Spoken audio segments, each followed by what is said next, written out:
हारे खनवन पावक ज्ञान धन, जासु हृदय आगार बसे राम सर चापुधर। अतुलित बल धामम हेम शैलावदेहम, धनुजवन किसान ज्ञान अज्ञणम। सकल गुण निधारणम बाणाम धीशम, रघुपत प्रिय भक्तम बातु जातम नमामि। बोलो हनुमान जी महाराज की जय। सभी के लिए यथा योग जय श्री राधे, जय श्री कृष्ण। सभी सुखी रहें, आनंद में रहें, सभी धन जन से परिपूर्ण रहें। उन्हें फिर चलते हैं सुंदरकांड की ओर। सुंदरकांड अत्यंत सुंदर है, अनेकों व्याख्याएं हुई हैं और सुंदरकांड पर जितना बोला गया है संपूर्ण रामायण में कोई भी कांड ऐसा नहीं होगा जिसमें इतना बोला गया हो। और सुंदरकांड क्यों सुंदर हो गया ये तो आप लोग निरंतर श्रवण कर ही रहे हैं। आनंद से भरा हुआ है, संतों का संग है, भक्तों का संग है, भक्तों का भगवान से मिलना है, जीवन का मार्ग है कि समाज में जिए तो कैसे जिए, अपने लक्ष्य के लिए ओर चले तो हम कैसे चलें। जब तक हमारा लक्ष्य पूरा ना हो तब तक हमें क्या करना चाहिए। हम अधिकतर देखते हैं कितने बाजार में व्यवसाय खुलते हैं, व्यवसाय किए जाते हैं, निरंतर दुकानें खुलती हैं, परंतु वो कुछ समय के लिए खुलती हैं, कुछ समय के बाद फिर बंद हो जाती हैं। भाई आज खुल गई कल बंद हो गई, जबकि उसके ऊपर शुभ लाभ आय सब लिखा गया, बहुत अच्छी प्रकार से लिखा कि यह शुभ है और लाभ ही लाभ हो। हानि के लिए कोई स्थान नहीं दिया है, परंतु वो हानि हुई है। दुकान बंद भी हो गई, व्यवसाय टूट गया, ऋण उठा करके लिया है वो भी रह गया बेचारा, अब देते रहो उसे। तो हम लोग देखते हैं कि जहां हम लोग सुख देख रहे हैं वहां भी कोई ना कोई हानि हो सकती है। जहां अच्छा अच्छा देखते हैं, अच्छा लक्ष्य है हमारा, उसमें भी कुछ व्यवधान आ सकते हैं। ये सुंदरकांड बताता है। सीता माता की खोज के लिए हनुमान जी चलते हैं, परंतु व्यवधान प्रारंभ से ही हो जाते हैं। मेनाक आ जाता है। मेनाक तो ये कहता है कि मैं तुम्हारे पिता का ऋणी हूं, भैया मैं ऋण उतारना चाहता हूं। अब हनुमान जी को बताइए यहाँ अब कहाँ से कॉपी किताब लें, कहाँ हिसाब करने बैठे कि कितनी रकम या कितना एहसान है क्या नहीं, उसे उतारने की बात आ रही है। जबकि हमारे पास में समय का अभाव है, अब हम विशेष कार्य से जा रहे हैं। ये भी बात समझिए आप लोग कि आपका लक्ष्य है कुछ पाना, कहीं जाना, और आपको बीच में कोई लाभ का सामान मिल जाता है, कोई भी लाभ की बात बताने लगे, लाभ देने लगे, पैसा मिल जाए, कोई भी मिल जाए, और आप लोग उस लाभ के कारण अपने लक्ष्य को छोड़ दें। ऐसा नहीं करना चाहिए। ये सुंदरकांड बताता है। उन्होंने कहा नहीं भैया, जो एहसान होंगे होंगे, इस समय मेरे पास में कोई समय नहीं है। राम काज की नेवन मोए कहाँ विश्राम, में विश्राम नहीं ले सकता जब तक मैं अपने प्रभु का काम नहीं कर दूंगा। तो ये सुविधाजनक भी व्यवधान आ सकते हैं। ये सुंदरकांड बताते हैं अच्छे काम करें, भक्ति का काम करें, भजन का काम करें, सत्संग का काम करें, इनमें व्यवधान आ जाते हैं। कोई बात नहीं, आगे चलते तो विशाल भी हो सकता है सुरसा जैसा, सिंह का भी है, लंकनी भी है, परंतु ये अनेकों कष्ट भी होते हैं, सब कुछ होते हैं, तो कुछ समय के लिए आराम भी मिलता है। भाई दिन है, आपके सामने पीड़ा ही पीड़ा है, तो कहीं आराम भी तो मिलेगा, कहीं आनंद का अनुभव भी तो होगा। तो संतों का मिलन हो जाता है, विभीषण जैसे मिल जाते हैं। विभीषण जी के पास बहुत आनंद आया, अच्छा लगा, संत से मिला है, एक दूसरे से मिले हैं, बातचीत हुई है। उसके उपरांत जैसे ही अशोक वाटिका में पहुंचते हैं तो पुनः उनके सामने पीड़ा आ गई, कष्ट आ गया। माता जी को देख के आनंद आया और ये उनकी यात्रा सफल होने के कागार पर है, था किनारे पा गई। पर वहां रावण चलाया, रावण दुखी कर रहा है, तो उस समय पीड़ा हुई। उतार चढ़ाव सुंदरकांड में बहुत है। रावण के जाने के बाद में हनुमान जी आते हैं और अपनी बात कहते हैं, दोनों परिचय हो जाता है, आनंद। तो ये अनेकों मोड़ों से सुंदरकांड चलती है। कहीं देख रहे हैं कि विभीषण अपने भाई को समझा रहे हैं, रावण को समझा रहे हैं, समझ नहीं पाता है और वो उनका भरी सभा में अपमान कर देता है। अपमान इतना किया है जिसकी कोई सीमा नहीं है, उनसे सब कुछ अधिकार छीन लिए, देश निकाला तक दे दिया है, भरी सभा में अपमानित किया है। अब उस व्यक्ति के लिए रह क्या गया है? कुछ भी नहीं। देश से भी निकल गया हो, अपने समाज में उसका अपमान हो गया हो, तो उसके पास कुछ विशेष नहीं रहता है। या तो इतनी सामर्थ्य हो कि उस अपमान का कुछ जवाब दे सके, कुछ कर सके, ना तो चुपचाप निकल आओ भैया, ऐसे ही करिए। शंकर भगवान ने यही तो किया। जब दक्ष प्रजापति यज्ञ करते हैं उस समय उनका अपमान किया जाता है और कड़वे शब्द बोल दिए जाते हैं, बहुत कड़वे। अधम तक कहा गया, देवों में अधम है तू, सहभाग ना लभ्यंत, आज के बाद में तुम्हें बराबर में नहीं बिठाया जाएगा, कोई भाग नहीं मिलेगा, यज्ञों में सम्मिलित नहीं किया जाएगा, यहां तक श्राप दे दिया।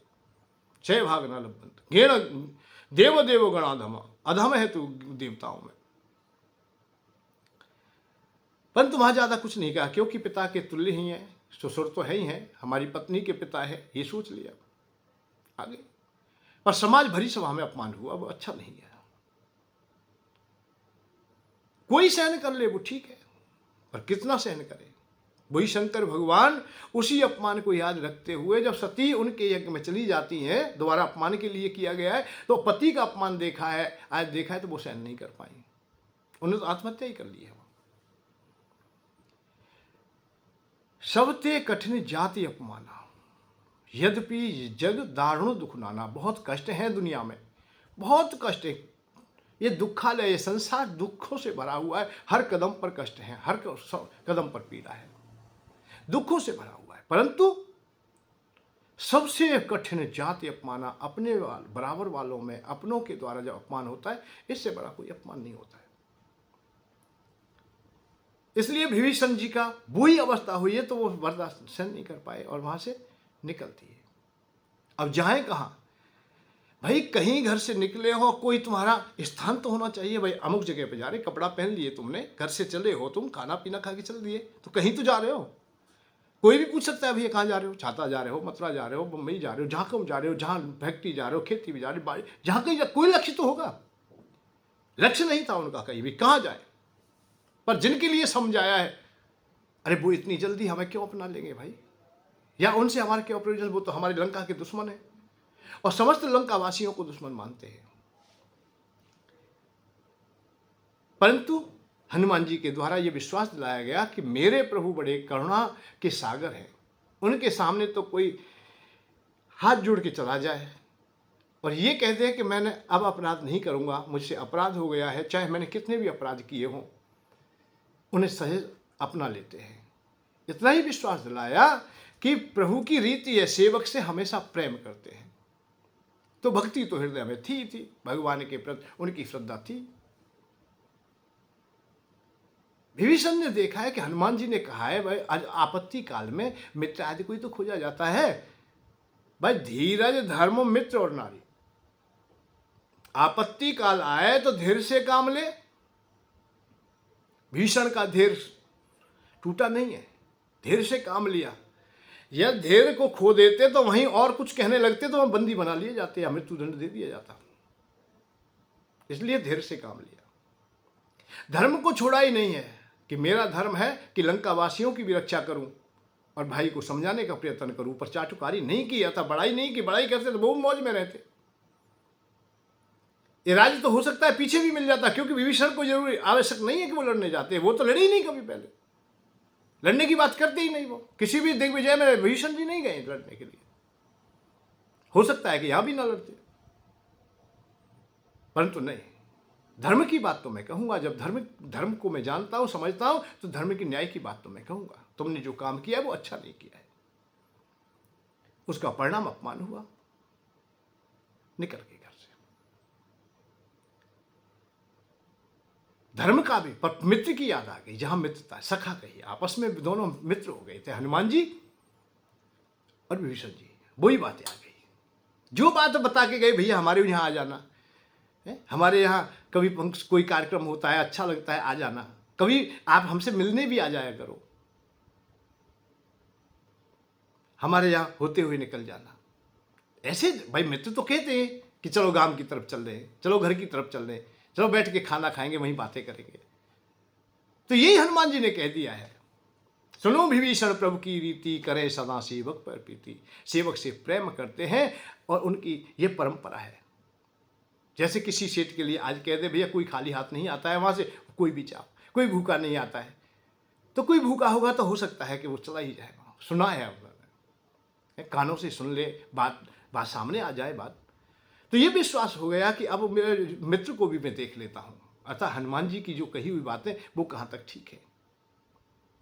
तो विभीषण जी वहां तक चले गए। ये सुंदर कांड की गहराई है कि वहां तो जीने का मार्ग रहा ही नहीं, रास्ता कोई है ही नहीं अब। हम परंतु ऐसे आज जो विषयी व्यक्ति होता है वो फंस जाता है, अपमान होता रहता है फिर भी हम वहीं रहते हैं, हमारा सम्मान नहीं होता है फिर भी वहीं रह जाते हैं, वृद्ध तक हो जाते हैं, जर्जर अवस्था हो जाती है, कोई पूछने वाला नहीं है, फिर भी हम अपनी उसी में लग जाते हैं। 100 जूता खाएं तमाशा, घुस के देखेंगे, देख लो। कोई समझ जाता है। विभीषण जी समझ के शरणागत हुए और अपना लिए। आपस में चर्चा भी होती है, उनका बहुत सम्मान किया गया विभीषण जी का। वैसे सम्मान जी इतना किया गया है कि लंकेश कह करके, लंका का राजा कह करके उनको उच्चारण किया गया, सम्मान किया गया। फिर अपनी परंपराएं आज बताई, सब बातें हुई आपस में। भगवान राम ने फिर सागर का जल ला करके तिलक भी कर दिया है कि आज से तुम ही लंकेश हो। रावण तो अभागे है और वो तो मृत्यु के समान है, वो तो उन्हें निश्चित ही मरना है, और लंका का राज अब तुम ही करोगे। तुम्हें जब प्रजा की चिंता है, प्रजा निर्दोष प्रजा ना मारी जाए, ये तुम्हारे हृदय में बात है, तो आप ही शासन करने के योग्य हो। रावण का कर्तव्य क्या है कि निर्दोष चाहे कितनी भी मर जाए, जो दोषी है वो नहीं मरनी चाहिए, जो धर्म से विपरीत कार्य करते वो नहीं मरने चाहिए, दुष्ट व्यक्ति नहीं मरने चाहिए।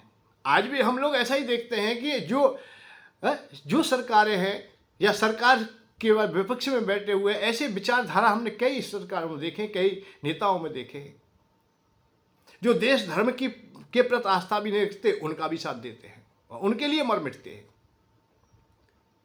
धर्म की बात उन्हें अच्छी लगती नहीं, भगवान राम अच्छे लगते नहीं, भगवान कृष्ण अच्छे लगते नहीं, भगवान शंकर अच्छे लगते नहीं, हमारी संस्कृति, हमारी परंपराएं, सनातन धर्म अच्छा लगता नहीं, फिर भी उनका साथ देते हैं। तो रावण उनका साथ देता है जो अराजकता फैलाने वाले थे, जो अधर्मी थे, और विभीषण उनकी रक्षा करना चाहता था जो निर्दोष हैं, जो धार्मिक प्रवृत्ति रखते हैं, जो सद्विचार रखते हैं, अच्छे विचारों वाले थे, उस प्रजा की रक्षा करना चाहते थे। तो भगवान राम ने तत्काल ही सागर का नीर अर्थात जल मंगा करके टीका कर दिया है कि तुम ही राजा होने के योग्य हो, और भू संपत्ति का मालिक बना दिया है और आश्वासन दे दिया तुम चिंता ना करो। राजनीति दृष्टि से भी उचित है और धार्मिक दृष्टि से भी उचित है। ऐसे व्यक्ति को जो दुष्ट प्रवृत्ति अपना लेता हो, दूसरा का धन, दूसरे का मान सम्मान, स्त्री आदि का हरण करता हो, ऐसा गद्दी पर बैठने के योग्य नहीं, वो राजा होने के योग्य है ही नहीं है। उसे तत्काल हटा देना चाहिए, चाहे कोई भी प्रयत्न करके। तो यही निश्चित कर दिया है भगवान राम ने कि रावण को तो मरना है, निश्चित हटना है, ऐसे लंका पर नहीं मैं छोड़ूंगा, चाहे कुछ भी हो, कोई भी अवस्था क्यों ना हो जाए। लंका का राज तो विभीषण ही करेगा। जो संपद शिव रावण दीन दिए 10 मात, सोई संपदा विभीषण ने सुकुच दिन रखना। थोड़ा सा मान करके, क्योंकि भक्ति बहुत प्रगाढ़ हो गई थी विभीषण जी की, और भक्ति के सामने जब संसार की कोई वस्तु प्राणी कुछ भी दिया जाता है वो बहुत छोटा हो जाता है। भक्ति से बढ़कर के कुछ भी नहीं है। और भक्ति में क्या है कि केवल समर्पण होता है, न्यौछावर होता है। जो करुणा मैं हृदय से अपने को समर्पित कर देता है, उसके लिए संसार बहुत तुच्छ होता था, बहुत छोटा हो जाता है। हनुमान जी सीता माता के सामने जाते हैं, हाथ जोड़ के खड़े हो गए। मैया ने मुंह फेर लिया। हनुमान जी की आंखों में आंसू आ गए। मां, मैं सत्य कह रहा हूं, रामदूत में मात जाने की, हे मैया मैं राम जी का ही दूत हूं। उन्हीं के पास से आया हूँ और सत्य शपथ करुणा निधान की। करुणा निधान भगवान राम का बेटा हूँ मैं, उनका दूत हूँ, उनका सेवक हूँ। आंखों को जो नम देखा मैया ने, एकाएक हनुमान जी की तरफ देखा, क्योंकि आंसू नकली नहीं थे वहां। इनकी पहचान वैसे आज की स्थिति में करना बड़ा कठिन हो जाता है, परंतु यदि आंखों में सच्चे आंसू हैं तो वो भी पहचान लिए जाएंगे, ऐसा नहीं, पहचान लिया। वही मैया जब अपने को उड़ेल देते, समर्पित हो जाते, नौछावर हो जाते, तो वो दिव्य वरदान देती है। जिसके हृदय में करुणा आई हो, जो जिसने भक्ति की हो और वो रिक्त रह जाए, ऐसा नहीं है, उसे भगवान ना मिले, ऐसा नहीं है। ये प्रमाण कहीं नहीं मिलता है कि भक्ति की है और भक्ति करने के बाद में मुझे आनंद का अनुभव नहीं हुआ है, मुझे भगवान का स्पर्श नहीं हुआ, ऐसा नहीं हो सकता है। एक बार हो जाए तो संसार की भौतिक वस्तु तो सब ऐसे पड़ी घूमेंगी जिसकी कोई सीमा नहीं, उन्हें कोई नहीं पूछने वाला, उनके हृदय में होता ही नहीं है ये बात। जिन्होंने भक्ति की है उन्हें राज्य भी मिले तो ठुकरा दिए। भरत जैसे को भी देख सकते हैं आप लोग, किसी को भी देखें। हनुमान जी को जहां बहुत बड़ी संपत्ति दी जा रही है, सीता माता ने आशीर्वाद दिया, अजर अमर गुण निध सुत हो, अजर हो जा, अमर हो जा। अजर माने जरा रहित, बुढ़ापा तो कभी ना आवे, मरे भी कभी नहीं, बलवान हो जा, शीलवान हो जा, गुणवान हो जा, धनवान हो जा, पदवान, सब बान उनको तुम्हें प्राप्त हो। अजर अमर गुण निध सुत हो, यहां तक की बात। आशीष दीन राम प्रिय जाना, राम का ये प्रिय है, इसलिए ये आशीर्वाद है कि भगवान के लिए समर्पित है, नौछावर है, इसलिए आशीर्वाद है। हो तात बलशील निधाना, अजर अमर गुण निश्चित हो। जब इतनी संपत्ति मिलने के बाद, अष्ट सिद्धियां, 9 निधियां मिलने के बाद भी हनुमान जी खुश नहीं हुए, तो माता जी अंतिम वरदान देती है, करें बहुत रघुनायक छोहू, तुझ पे भगवान राम बहुत कृपा करें। ये भक्त की पहचान है। भक्त को तो तब खुशी होगी जब स्वामी मुझ पे कृपा करे, स्वामी मेरी चिंता करे, स्वामी का मैं प्रिय हो जाऊं। धन नहीं मुझे चाहिए, मुझे ऐश्वर्य नहीं चाहिए। अब कृत भयो में माता, आशीष तो अमोद विख्याता। अरे मैया, मैं अब कृत हुआ, अब मैं धन्य हो गया, मेरा जीवन सफल हो गया। ये हनुमान जी नाचने लगे। जब इतनी संपत्ति मिल रही, इतना कुछ, जब नहीं नाचे? क्योंकि अरे मैया, शरीर तो आते हैं, जाते हैं, चले जाते हैं। रही अमरता की, मरना और जीना क्या है, जन्म मृत्यु के बाद ये तो सदैव चलते, आत्मा सदैव अमर है। रही मणियों की बात, अष्ट सिद्धियों की, निधियों की, अरे मैया, ये संसार के साथ ही जुड़ी हुई हैं। जीवन है तो ये मणियां काम आएंगी, निधियां काम आएंगी, जीवन नहीं तो कुछ भी नहीं। फिर आत्मा अजर अमर, फिर चलेंगे। या मैं जो चीज दी जा रही है वो तो मेरे पास में पर्याप्त मात्रा में पहले से ही है, बहुत कुछ है मेरे पास, कोई कमी नहीं है। जबकि इनमें एक भी चीज कोई साधारण नहीं थी। एक एक वरदान को प्राप्त करने के लिए बहुत बहुत तपस्या की गई है, बहुत लोगों ने वरदान मांगा है। रावण चाहता है कि मैं अमर हो जाऊं, नहीं हो पाता, गुस्सा हो जाता है पर बाबा पर, ब्रह्मा जी पर, क्रोधित हो जाता है, सर काट देता है, हवन में चढ़ा देता है। ब्रह्मा है, अपने नाती पर, नाती को देख करके द्रवित हो जाते हैं, मानो दूसरा सर तत्काल उनके उत्पन्न कर दिया, ना मरने नहीं दूंगा मैं, ऐसे कैसे मर जाए, मैं अमरता दे दो और नहीं दूंगा। 10 बार ऐसा प्रयत्न किया। तो ये अवस्था है। अमरता होने के लिए वरदान मांगे जा रहे हैं, हठ योग किया जा रहा है, सब किया जा रहा है, परंतु नहीं मिलता। और हनुमान जी को अमर, अजर अमर, शक्तिशाली हो जा, बलवान हो जा, सिद्धियां तुम्हें सभी प्राप्त हो जा, अड़मा में मालदमा प्राप्ति पे असर ईश्वर बस साधन से सब निधियां मिल जाए तुम्हें, अष्ट सिद्धियां मिल जाए तुम्हें, पर इनसे खुश नहीं हुए। खुश हुए अब कृत्य भयो में माता, आशीष तब अमोद विख्याता, अमोघ दिया है तुम्हें आशीर्वाद, अब ये अटल है, ये अब आनंद आ गया मेरे। तो बात इस बात की है कि करुणा में सब कुछ मिल जाता है। विभीषण के हृदय में करुणा आ गई तो उसे वो जो संपत्ति शिव राव ने दिए 10 मान, सोई विभीषण है, सोई संपत्ति विभीषण है, सब कुछ दी। वही संपत्ति बड़े सुकुच होकर के छोटी चीज दे रहा हूं, क्योंकि करुणा के सागर, करुणा में जब बहता है तो ये संसार बह जाता है, ये बहुत छोटा हो जाता, तुच्छ हो जाता है।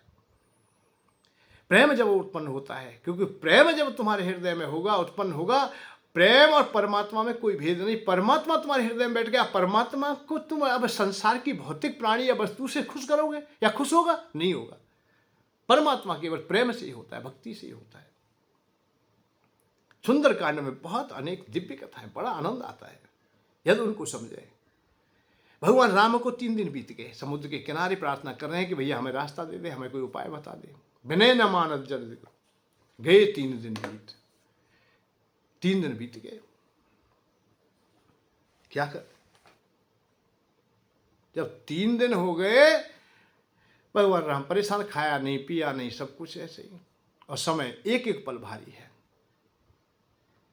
क्योंकि कब लंका में पहुंचे, कब सीता जी को मुक्त करें रावण आदि का वध करके, क्योंकि बेचारी ना जाने कैसे जी रही होगी, हर पल मेरी बाट जोती होगी। मैं इस किनारे पर असहाय की भांति बैठा हूं, इस जलद जड़ से मैं प्रार्थना कर रहा हूं, जिसकी मुझे विनय नहीं करना चाहिए। अरे मैं क्षत्रिय हूं, क्षत्रिय होकर के मैं असहाय की भांति बैठ गया, केवल इसलिए कि हमारे कुल के, हमारे पूर्वजों के इस पर एहसान है, उन्होंने इनकी उत्पत्ति की है। हो सकता है कि हमारी बात मान लें, हमारे गुरु पूजनीय भी है, परंतु ये सठ की सठ ही है। गए 3 दिन बोले राम सकूप तब भय न होय ना प्रीत। भय के बगैर प्रीति नहीं होती। भगवान राम यहां क्रोधातिर होकर के बोले। तो सबसे पहले बात तो यह है कि भैया क्रोध बहुत बढ़िया चीज है। भगवान राम में क्रोध होते हैं तो आप रखे करो। क्रोध और आवेश नहीं रखोगे तो जीवन ही नहीं, सब कुछ नष्ट हो जाएगा। ना सनातन धर्म बचेगा, ना देश बचेगा। पंगु वाली चर्चाएं कम हो जानी चाहिए। होगा वही जो राम रचना का, नहीं कर्म प्रधान विश्व रचना का। कर्म की ओर ध्यान दीजिए। जहां जैसी आवश्यकता है, भगवान राम ने विनय की है, ऐसा नहीं विनय नहीं किए। विनय क्या, हमने कब विनय की है? मलेच्छ जब आए विनय की है। अतिथि देवता भव कहा हमने, अतिथि देवो भव कहा हमने, पूजा हमने। पर उन अतिथियों ने हमारे साथ में अत्याचार किया। तो युग के अनुसार, समय के अनुसार पद्धति बदलेगी। अब अतिथि आता है तो आधार कार्ड देखना पड़ेगा। आधार का मतलब, आधार कार्ड का आधार क्या है, इसका, इसकी सोच क्या है, इसकी समझ क्या है, इसके विचार क्या है। ऊपर ऊपर से ही दिखा रहा है भूखा हूं मैं, है? देखे ना भिखारी, हाँ रोते रोते, जबकि भूखा नहीं है वो, उसे केवल पैसा चाहिए, शाम को बदला पान करना है उसे। तो ऐसा अतिथि न हो, ये जानना है। आज पहले हमारे सनातन धर्म में यही है, अतिथि है वह देवता है, कैसा भी क्यों नहीं आया गया है। उदाहरण दिए जाते हैं, दुष्ट व्यक्ति की भी सेवा के लिए बात आई है, दुर्जन की भी बात आई है, सुपच आदि की भी बात आई, जिसकी भी आई आगे अतिथि है पर देवता के समान ना डालना। इस पद्धति ने हमें हजारों साल बहुत घाटे में डाल दिया। लुटेरे आते रहे, अतिथि मानते रहे, वो लूटते रहे। हमें ऐसे लूटे जैसा कोई लूट भी नहीं सकता है। मान गया, सम्मान गया, माता बहनों का भी सम्मान गया। रामायण में एक सीता जी का हरण हुआ है। महायुद्ध हो गया, सर्वनाश कर दिया भगवान राम ने। ये परंपरा बताई थी। हमारी हजारों लाखों माताएं बहनों का सम्मान चला जाता है, फिर भी हम चुप बैठे। दशहरा गया है, दशहरा पर भी क्षत्रिय अपनी तलवार को पहनाता नहीं है, धार नहीं रखता है उस पर। जो हमारा कुल धर्म है, हमारी जो परंपराएं, हम उनको भी छोड़ गए। हम औरों की परंपराओं को लेने लगे। हम आलसियों की परंपराएं लेने लगे, कायरों की परंपराएं लेने लगे, बेधर्मियों की परंपराएं लेने लगे। हमने अपनी छोड़ दी। नहीं, परंपराएं भी बदलेंगी, युग के अनुसार बदलेंगी, समय के अनुसार बदलेंगी। शास्त्र कहता है, कृष्ण भगवान, राम के बाद में कृष्ण भगवान आए, उन्होंने बताया कि ऐसे जीना है तुम्हें। उन्होंने देव आलसी नहीं पुकारा है, उन्होंने कर्म प्रधान की बात कही है। कर्मण्य बाधिकार, कर्म के लिए बाध्य किया है। अर्जुन भागना चाहता, बाबा जी होना चाहता, नहीं बाबा जी नहीं होने दूंगा, तू बैठ जा। काम कर, काम नहीं करेगा तो कोई जीवन नहीं तेरा। यहाँ भी दुत्कार खाएगा और वहाँ भी दुत्कार खाएगा, कहीं ना जी सकेगा, अपमान की पीड़ा में तू रह ना सकेगा। इससे तो भला है मर जा युद्ध करके, पर पीछे मत हट। कर्म की बात कही, होगा वही कि नहीं, करेगा वही होगा, करेगा वो होगा। भाग्य भी हमारा कर्म की ही एक पहल है। पहले कर्म किया है उसी का नाम भाग्य है, वो आज मिल रहा है हमें। पूर्व जन्म में जो किया है वो भी मिल रहा है हमें। जैसे पूरे महीने कोई भी मेहनत करता है, पगार उसे 1 तारीख में जाके मिलती है। कोई महीना हो गया है, अब उसे पूरी तनख्वाह मिल जाती है। तो 5 तारीख की 5 तारीख आज उसे 1 तारीख में जो तनख्वाह मिल रही है, तो वहां 15 तारीख तो मैं तो मिली नहीं थी जब कर्म किया था उसने। 16 में नहीं मिली, 17 में नहीं मिली, 18 में नहीं मिली, 1 से लेकर के उसे 29-30 तक कभी मिला ही नहीं। जिस दिन मिली, हो सकता है उस दिन तो उसकी छुट्टी भी हो।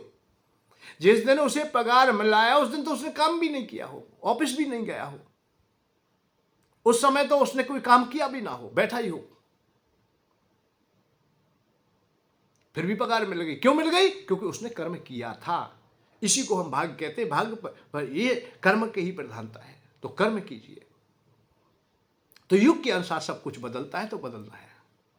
यह भगवान राम कह रहे हैं, बोले राम सकोप तब भय में न होए न प्रीत। भय, और ये सत्य है, भय के बगैर प्रीति हो ही नहीं सकती। दुनिया में कोई भी नहीं पूजा जाता। जितने देवी देवताओं की पूजा होती है, जितने लोग पूजा की जाती है, लौकिक में देखें या पारलौकिक में देखें, उन्हीं की पूजा होती है, उन्हीं का सम्मान होता है जिनसे भयभीत होते हैं। शंकर भगवान पे त्रिशूल है और कोई उल्टी सीधी बात कही तो सहन भी नहीं करेंगे। पूजा होती है बहुत अच्छी प्रकार से। भगवान राम की पूजा होती है बहुत अच्छी प्रकार से, क्योंकि धनुष बाण साथ में है, संग में एक और है, लक्ष्मण और बैठे साथ में, मान के हम एक ही नहीं 2 हैं, पूजा करो नहीं तो हम ठीक कर देंगे।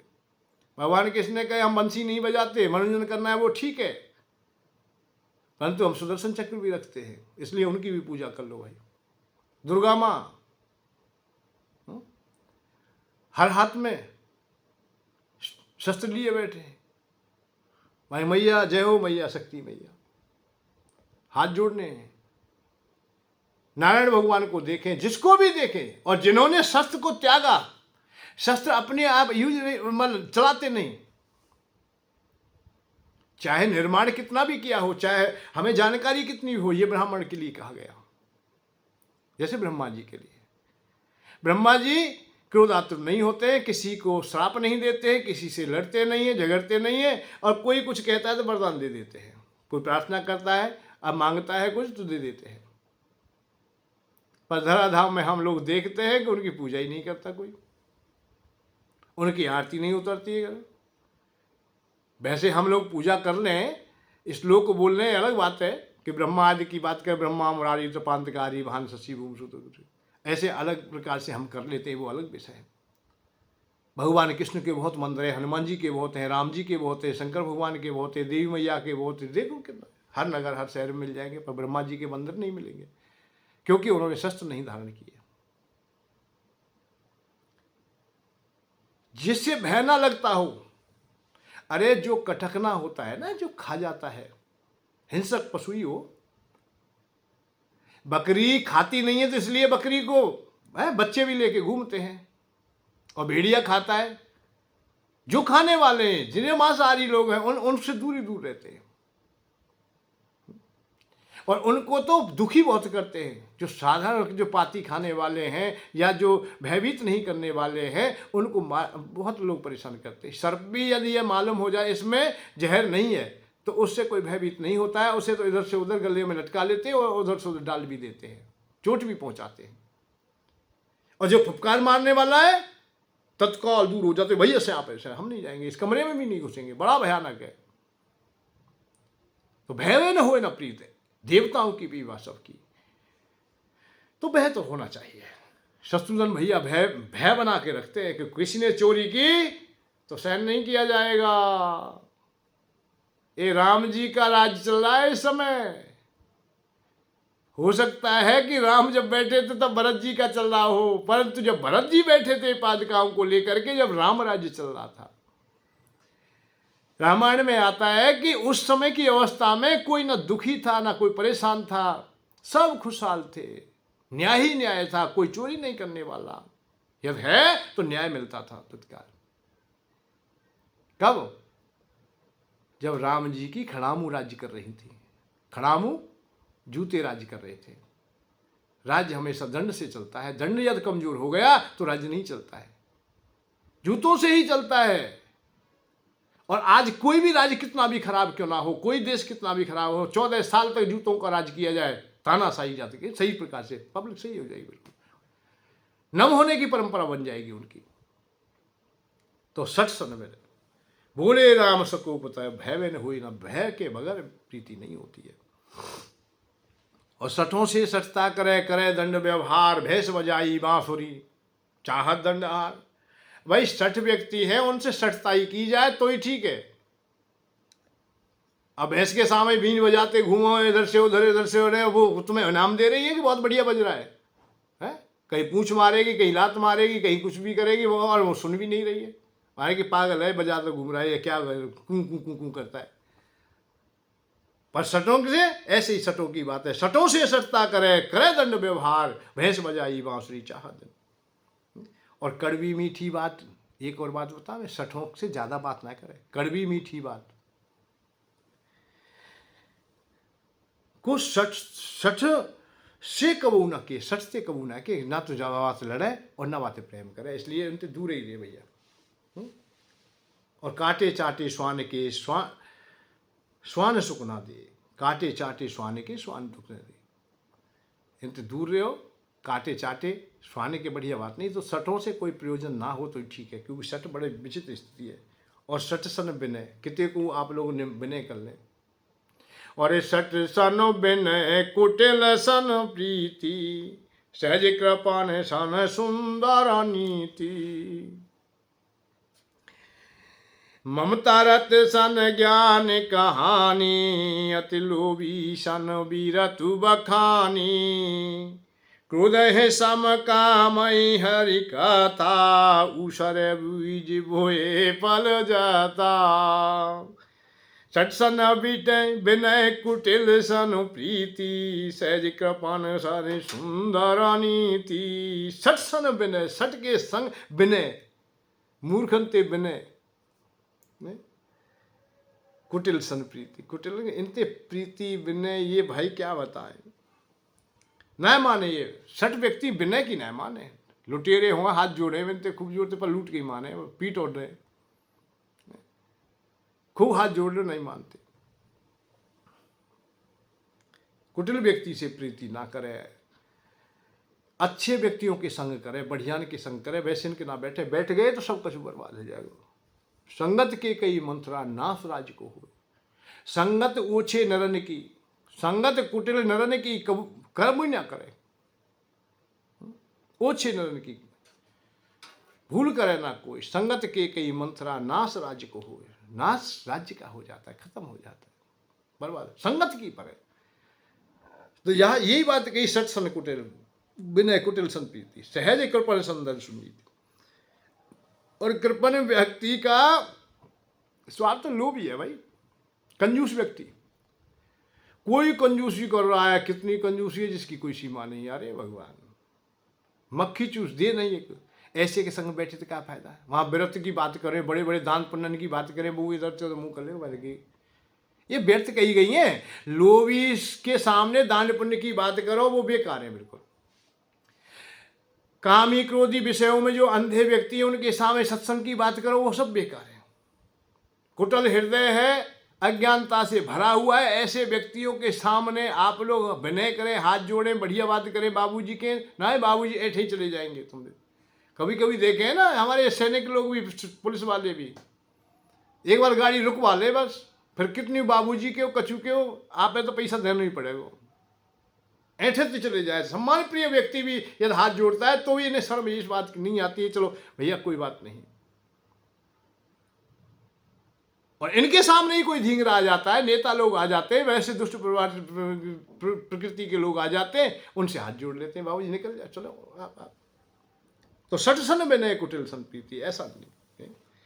और ममता रत सन ज्ञान कहानी। जो ममता में फंसा हुआ है, मोह जाल में फंसा हुआ है, उसे हम ज्ञान की बात करें, बातें वैराग्य की बात करें कि ये ममता बेकार है, संसार बेकार है, ऐसा वैसा है, और काम में वो सना पड़ा है। काम वो चाहता है, स्त्री से प्रेम करता है, बच्चों से प्रेम करता है, अर्थात उन्हीं के भोगों में लगा हुआ है, उन्हीं की पूर्ति करने में लगा हुआ है। जैसे भागवत जी में आता है ना कि धुंधकारी सब 5-5 वेश्या रख लेता है, उन्हीं की सेवा में लगा रहता है, उनके लिए चोरी भी करता है, नाना प्रकार के अपराध करता है, सब करता है, पर उनकी पूर्ति पड़ जाए। धुंधकारी 5 विषय पत्नी, चोरी कर ला दे पत्नी, स्वर्ण पुटरी धरी धरी, गोविंद हरि गोपाल हरि, जय जय प्रभु दीन दयाल हरि। उन पेशाओं की पूर्ति करने में लगा रहता है, अतः उन पत्नी स्त्रियों की। तो यहाँ यही बात है कि ममता रत सन ज्ञान कहानी। उनसे ज्ञानी की बात करें तो क्या बात करें भाई, अच्छा नहीं लगता है। अत लोभी सन बिरत पुकारी। अरे लोभी व्यक्ति के सामने बैराग की बात कर दे, दान की पुण्य की बात करे, वही तेग दियो, ये तेग दियो, भाया को मन ना लगेगा, वहाँ को ये समझो वो अपने को अपमान समझता है। वो तो देने की सामर्थ्य है नहीं, दे तो सकता नहीं है, इसलिए वो रोता है, बिलखता है, मान की बहुत बुरी बात कह रहा हो तू। क्रोधी सम कामय हरि कथा। क्रोधी को सामनीति, सहज कोई कथा सुनाई जाए, बढ़िया बात बताई जाए ना, आगे समझ में ही नहीं आती है। काम है हरि कथा, कामी पुरुष को हरि कथा बढ़िया नहीं लगेगा। ऊसर बीज बोए फल जाता।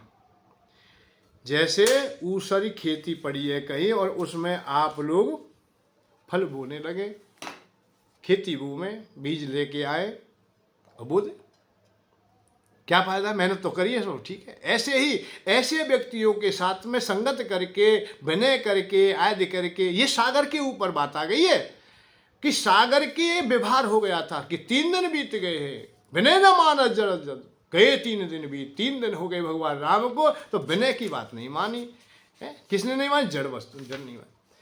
अस कह रघुपत चाप चढ़ावा, यह मत लक्ष्मण के मनु भावा।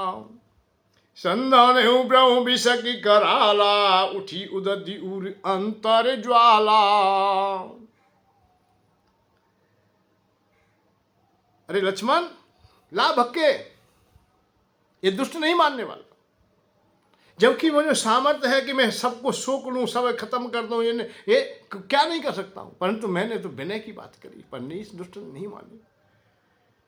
लक्ष्मण तो गदगद है गो, क्योंकि लक्ष्मण दुखी केवल यही बात नहीं हो कि भैया 3 दिन है गए, न खा रहे न पी रहे, और ये जड़ मानेगा नहीं। मैंने तो पहले ही कहा था कि हमारे पास में वो सामर्थ्य है, फिर क्या आवश्यकता है हाथ जोड़ने की। भगवान राम का व्यवहार है कि नहीं, पहले हाथ जोड़ ले, दुश्मन से भी हम पूछ लें, कुशलता पूछ ले, भूखा तो नहीं है, प्यासा तो नहीं। युद्ध होने की कगार पर है, लंका में सेना पहुंच जाती है, सब अपनी अपनी जगह सुसज्जित हो जाते हैं, पर भगवान राम फिर भी एक अवसर देते हैं कि रावण हो सकता है कि मान जाए, जो अपराध किया है उसे मैं क्षमा कर दूंगा। इसलिए अंगद जी को भेजते हैं दूत बना करके, ये राम जी की है, इसीलिए भगवान है।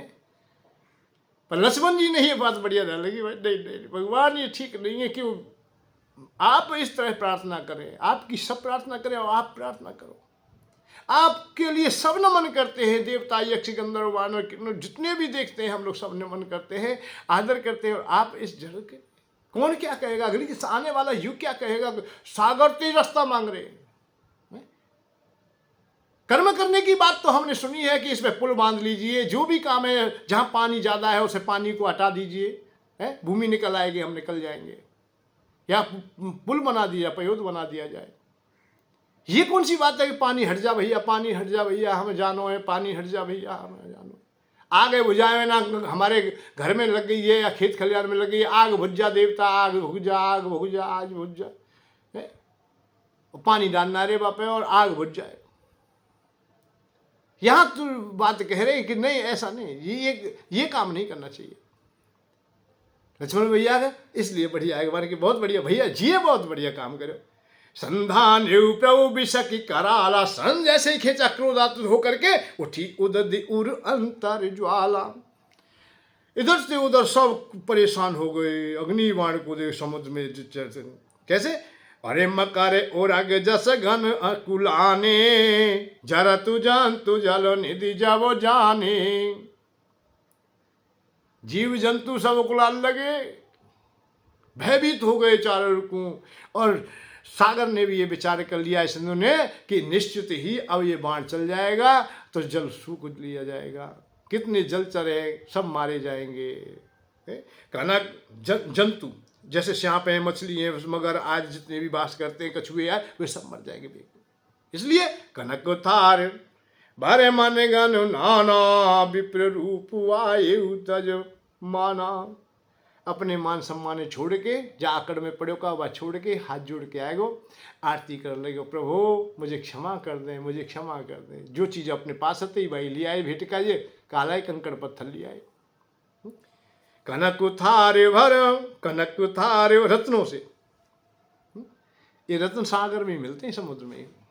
रत्न क्या है कि ये सब पत्थर है, माणिक्य जितने भी हैं उनके लिए। पर जैसे हो जा कहते हैं वो ठीक है भैया, यूं काम आ जाए कोई बात नहीं। कनक तारे भरे मन गन नाना, विप्र रूप आये तजवाना।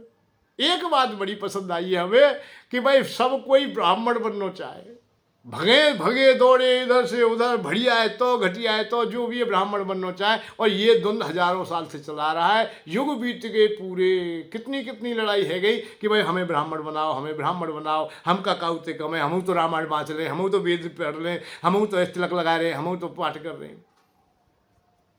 आज तो थोड़ी है, सदा से लड़ाई चली आ रही है। कौन कौन नहीं कह रहा है विश्वामित्र जी अड़ गए ब्राह्मण बनेंगे हम तो, युद्ध होते रहे, कई बहुत ऐसे अवसर मिले हैं।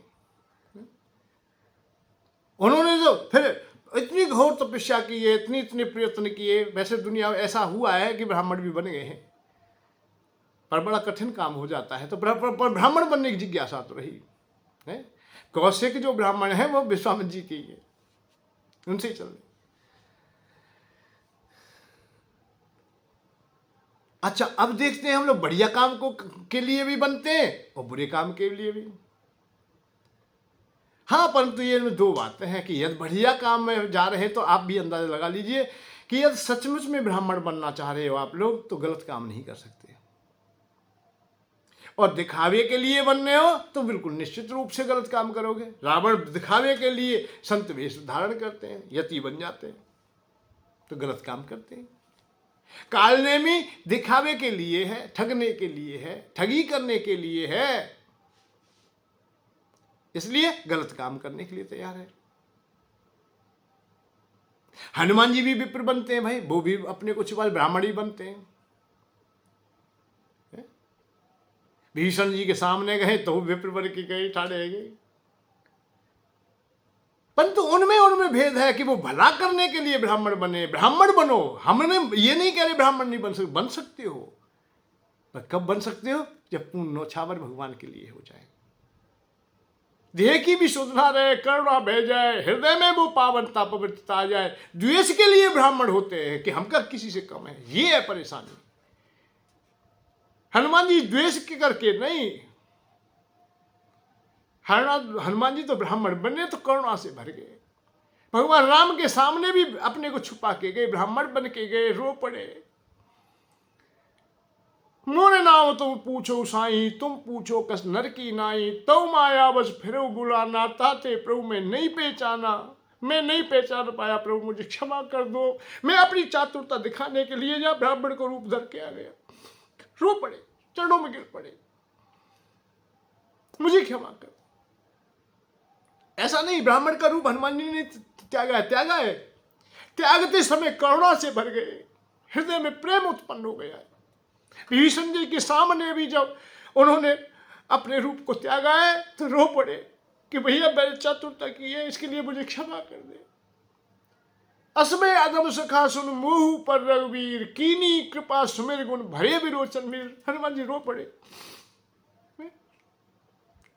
तो ब्राह्मण बनिए, ब्राह्मण बनने के लिए कोई परेशानी नहीं है, पर ब्राह्मण बनिए किसी भलाई के लिए, अच्छा काम करने के लिए, ठगी के लिए नहीं कि चंदा मांगने के लिए। हम तो ब्राह्मण, हमका कम है, हम तो बड़ा मंदिर बनाएंगे, ये स्थिति चल रही है, इसलिए काम खराब है।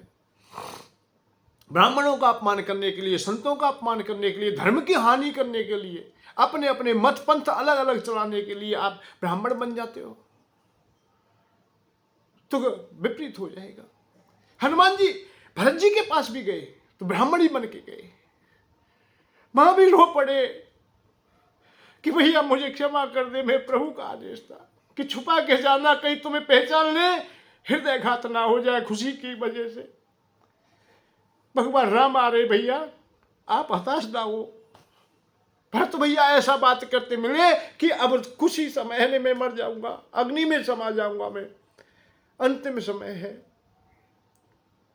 हनुमान जी से यही कहा, अवध बीत जो जाऊं मैं, जियत ना पाऊं वीर। अवधि निकल गई तो जीवित नहीं पाऊंगा। तो हनुमान जी गए, विप्र बन के गए तो भले काम के लिए, परंतु उन्होंने फिर भी अपने को नहीं छुपाया, जहां गए भरत जी के सामने गए, अपने को खोल दिया कि भैया मैं वही हनुमान हूं। एकाएक गदगद हो गए। भरत जी तो रो पड़े, क्या दूंगे तुझे।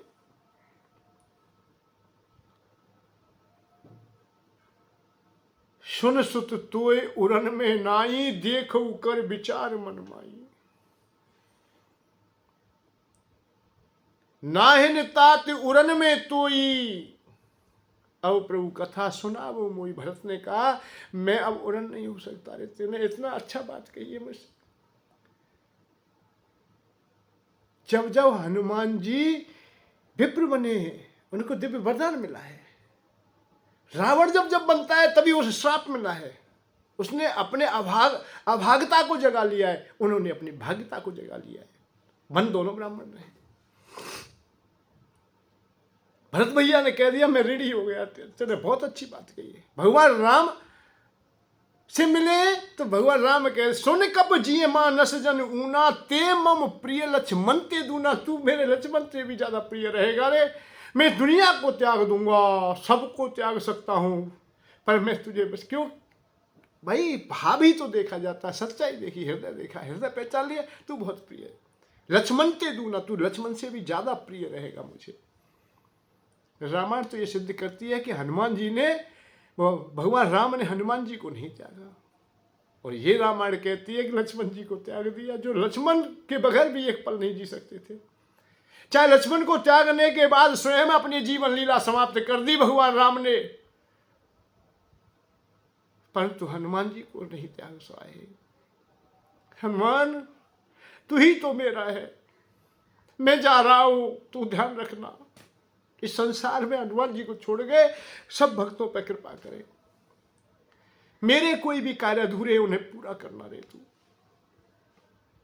तो बनिए छुपे, ये कोई परेशानी नहीं है कि तुम छुपे नहीं, छुपे अच्छे के लिए, बढ़िया काम के लिए। हम ठगी करने के लिए करें वो अच्छा नहीं। तो सठ सन कुटिल विनय सन, सठ सन विनय कुटिल सन प्रीति। विनय नहीं, ये मानते नहीं। रावण बहुत समझाया, नहीं माना, नहीं मानते हैं वो लोग। पत्नी ने समझाया, हनुमान जी ने समझाया, अंगद जी ने समझाया, जो भी मिला उन्हें सबने समझाया, पर नहीं माना। कुटिल तो कुटिल ही होते हैं। जैसे कुटिल हृदय रखने वाले, द्वेष करने वाले दुर्योधन है, सबने समझाया, नहीं माना। व्यास जी ने समझाया, सनत कुमार जी ने समझाया, परशुराम जी ने समझाया, नारद जी ने समझाया, फनस सुजात ने समझाया, अंत भगवान कृष्ण ने समझाया। ये तो भगवान के अवतार हैं, भगवान समझा रहे हैं साक्षात। पिता ने समझाया, माता ने समझाया, दादा भीष्म, कृपाचार्य, द्रोणाचार्य, सब समझा रहे, पर किसी की नहीं मानता, हटी पे है। तो जहां सठता आ जाए वो फिर दंड का ही रह जाता है। और अस कह रघुपत चाप चढ़ावा, ये मत लक्ष्मण के मन भावा। लक्ष्मण भैया को बड़ी खुशी हुई, अत्यंत खुशी है। और जब सब लोग जरते दिखे तो सागर हुआ वो। तो तुलसी बाबा के और एक काटे पे कदरी फरे, कोटि जतन कोई सीच, और बिने न मान खगेश सुन, डांटे है पावन नीच। सियावर राम जय जय राम, मेरे प्रभु राम जय जय राम। कांटे पर ही जैसे केला का पेड़ काटने से ही पुनः चिरंजीवी हो जाता है, नए पल्लव आ जाते हैं, पुष्प आ जाते हैं और फल आ जाता है। यदि नहीं काटा जाए तो वो दोबारा फलेगा और फूलेगा नहीं, इसलिए पेड़ को हटाना पड़ता है। ऐसे ही दुष्ट व्यक्ति को जब तक दंडित नहीं करोगे, खीरा चाकू खींच के दुष्ट होते है दास, दुर्जन के मीत नहीं, सज्जन मीत अपार। ओला अग्नि विद्युता कौन गले को हार, सठता के बंधु नहीं, सज्जन मीत अपार। ओला अग्नि विद्युता कौन गले को हार। अरे इनकी ये गले से लगाने के लिए नहीं। दुष्ट, खीरा तुम खाते हो, खीरा को यदि मुंह को नहीं काटा जाए, उसे नमक लगा घिसा नहीं जाए, घिस दीजिए, खाने के योग्य हो जाएगा। यदि वैसा खाएगा स्वास्थ्य को खराब कर देगा, तुम्हारा कसला भी रहेगा, स्वास्थ्य भी खराब हो जाएगा। ऐसे ही दुष्ट व्यक्ति यदि तुम्हारे सानिध्य में है और तुम्हें सामर्थ्य है तो उसे दंडित कीजिए, उसे सही राखिए, ताड़ना में राखिए, सही रहेगा। विपरीत हो जाता है तो वो ठीक नहीं है। और इस सब है सिंध गए प्रभु प्रभु केरे, क्षमउनाथ सब अवगुण मेरे। सागर विनय करने लगे कि मेरे अवगुणों ने क्षमा कर दो। गगन समीर अनल जड़ धरनी, क्यों नाथ सहज जड़ करोनी। हे प्रभु, हे दीनानाथ, हे कृपानाधान, पृथ्वी जल अग्नि वायु आकाश ये जड़ हैं और आपने ही बनाए हैं और इनकी यही करनी है। तब प्रेरित ने मायाऊ उपजाए, श्रेष्ठ हेत सब ग्रंथन गाए। सब ग्रंथन में लिखी हुई है, आपने ही सृष्टि के क्रम के लिए उत्पन्न किए हैं, क्योंकि इनमें जड़ता आपने ही विद्यमान की है। प्रभु, मैंने तो वही मर्यादा के अनुसार काम किया है, फिर भी मेरे कोई अपराध है तो मुझे क्षमा कर दे। और प्रभु मुझे बहुत अच्छी शिक्षा दी है। प्रभु भल की ने मोए सिख दीनी, मर ज्यादा पुन तुमरी हो कीनी। ढोल गंवार शूद्र पसोनारी, सकल ताड़ना के अधिकारी। श्री राम जय राम जय जय राम, श्री राम जय राम जय जय राम। प्रभु मुझे बहुत अच्छी शिक्षा दी है, मैं समझ गया हूँ, परंतु यहाँ 2-4 संकेत और दे दिए हैं। ढोल गंवार शूद्र पसंद, ढोलक बजती है जो, यदि वह आराम से बीच की मधुर बजाओगे, बीच का सही, या जोर से मारोगे टूट जाएगी, ना सुर भी अच्छे नहीं आएंगे। इसलिए बहुत हिसाब से बजाएंगे आप, है? जितना संगीत वो चाहती है उतना ही। गंवार व्यक्ति को भी इसी प्रकार से यदि समुचित व्यवस्था में रखोगे, समझा कर रखोगे तो वो बढ़िया काम कर लेगा। कम पढ़ा लिखा है, कम समझदार है, फिर आप लोग उसका सहयोग करेंगे तो वो बढ़िया काम कर लेता है। शूद्रता की बात यहाँ सेवक से है, किसी जाति विशेष से नहीं है। शूद्र पसनारी, जो चतुर्थ वर्ण की बात आती है, जो नौकरी करता है, जो सेवा काम करता है, नौकर है, जो आज सरकार के जितने भी नौकर हैं वो शूद्र ही हैं, चाहे वो ब्राह्मण है, क्षत्रिय, वैश्य है, कुछ भी है, जो नौकरी करता है। देखिए, ब्रह्मा भगवान के द्वारा जो हमारी वर्ण व्यवस्था की गई, ब्राह्मण है, ब्राह्मण के कर्म अलग है, 6 कर्म है भाई, पढ़ना पढ़ाना, दान देना दान लेना, यज्ञ करना यज्ञ कराना। ऐसे ही क्षत्रिय के, तो ब्राह्मण विवेक से काम लेता है, अर्थात बुद्धिमान बुद्धि से काम करता है, लोक परलोक की शिक्षा अर्जित करता है, लोगों को बताता है कि भाई लोक में ऐसे रहिए, पारलोक की अवस्था ये तुम्हारे ऐसे मजबूत होगी। क्षत्रिय है, भूपति है, अर्थात भूमि का देवता है, वो राजा है, वो हमें सबको सुरक्षित रखता है, उसके सानिध्य में हम रहते हैं। भाई राजा नहीं होगा तो प्रजा बेकार, सब अस्त व्यस्त हो जाएंगे, चोर लुटेरे बढ़ जाएंगे, एक दूसरे का मान सम्मान नहीं करेंगे आदर, क्योंकि दंड के बगैर दुनिया नहीं चलती है। इसलिए क्षत्रिय को क्षत्रिय कहा गया, जो क्षति से बचा सके, जो परम मानव से लेकर के अर्थात पृथ्वी से लेकर लोक से लेकर परलोक अर्थात ब्रह्म तक पहुंचा दे, वो ब्राह्मण हो गया। जो क्षति से बचा क्षत्रिय हो गया। अतः उदर की पूर्ति करने के लिए अर्थात शरीर चलाने के लिए भोजन भी चाहिए, तो भोजन दे, जो हमारे उदर की पूर्ति करे, व्यवस्था करे। खेती बाड़ी, दूध आदि, गाय, ये जानवर आज जितने भी भोजन से संबंधित हैं, उदर पूर्ति के लिए है, वो वैश्यों को दे दिया। जो बाकी की व्यवस्थाओं को संभाले उसे शूद्र कह दिया गया। तो ऐसे ही नौकर जो करते, नौकरी करते हैं, आज भी किसी की, तुम राजा की नौकरी कर रहे हो, किसी मालिक की, किसी की भी नौकरी कर रहे हो, तो आप शूद्र के ही समान। शास्त्रों में ये है, समझना चाहिए। अच्छा, नौकर काम कर रहा है, नौकर से प्यार करते रहो, सुबह आते आते रबड़ी दे दो, फिर चाय नाश्ता दे दो, एसी में बैठा दो, भैया तू आराम कर ले, तू आते, तो काम कौन करेगा भैया? काम होगा कैसे? जो भी बात बनाते हैं उनके सामने की बात है, ये करके देखे ना वो। अरे तुम लोग कहीं नौकर रखते हो, कोई भी सेवक तुम्हारा करता है और उसे पुलिस वाला है, रात्रि में ड्यूटी देता है, सीमा पे है, फौज है हमारी, वो सीमा देता है, उनसे कहिए भैया ना बैठिए आराम से, एसी बैठिए आराम से, आप वहाँ मत जाइए। तो ये ताड़ना की बात है, नहीं तुम्हें अपनी ड्यूटी देनी है, तुम्हें अपना काम करना है। जो भी काम है, काम तुम करने वाले हो, जिस काम कहते हैं उसे, जिससे धन उपार्जन होता हो, जीविका के साधन चलते हो।